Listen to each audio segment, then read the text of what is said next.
Upendo, siri na maamuzi magumu yanayoweza kubadilisha maisha ya familia. Hadithi ya leo imejaa hisia, mafunzo na matukio yatakayokufanya ukilie mpaka mwisho. Usiondoke kabla video ijaisha, kwa sababu mwisho wake una ujumbe muhimu sana. Sasa tunaendelea katika ndoa episode 141. Katika mji mmoja waliishi wanandoa waliopenda kwa miaka mingi.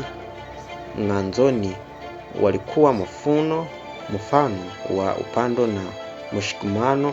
Kila mtu anayeoana alitamani kuwa na familia kama yao, lakini kadiri muda alivyopita, changamoto zilianza kuingia polepole. Mume alianza kutumia muda mwingi kazini, huku mke akiishi ameachwa peke yake. Mawasiliano yakaanza kupungua na kila mmoja akaanza kuficha hisia zake. Badala ya kuzungumza, walichangwa kunyamaza, ukimya huyo ukiwa chanzo cha migogoro mikubwa. Siku moja, tukio lisilotarajiwa lilibadilisha maisha yao.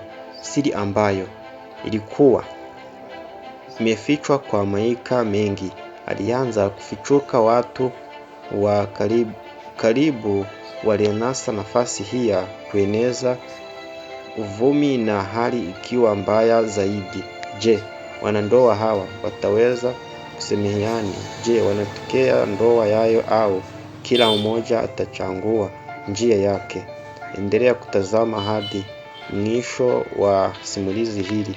Hadithi inaonyesha kwamba ndoa haihitaji upendo pekee, inahitaji uaminifu, mawasiliano, heshima au uaminifu. Wakati changamoto inapokeza mazungumzo ya ukweli, wanaweza kuwa wazo wa suluhisho.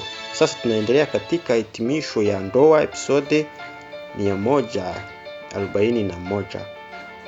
Ndugu watazamaji, funzo kubwa ni kwamba hakuna familia isiyokuwa na changamoto.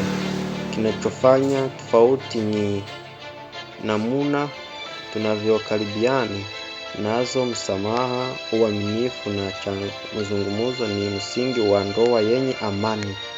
Kama umefurahia simulizi hili, usisahau kubonyeza like, kuandika maoni yako, kushiriki video hii na marafiki zako, na subscribe ili usikose simulizi nyingine zenye mafunzo. Sasa tunaendelea kutumia kwenye video yako mstari: uaminifu, msingi wa ndoa yenye amani ni furaha. Mawasiliano mazuri huzuia migogoro mingi katika familia. Hasira ikidhibitiwa, matatizo mengi hupata suluhisho. Kusamehe ni hatua muhimu ya kujenga upya mahusiano. Siri ni uongo inaweza kuvunja uaminifu kwa haraka. Heshima kati ya wanandoa huimarisha upenzi yao. Changamoto ni sehemu ya maisha, lakini hazipaswi kuharibu familia. Kusikilizana ni muhimu kuliko kushindana kwa maneno.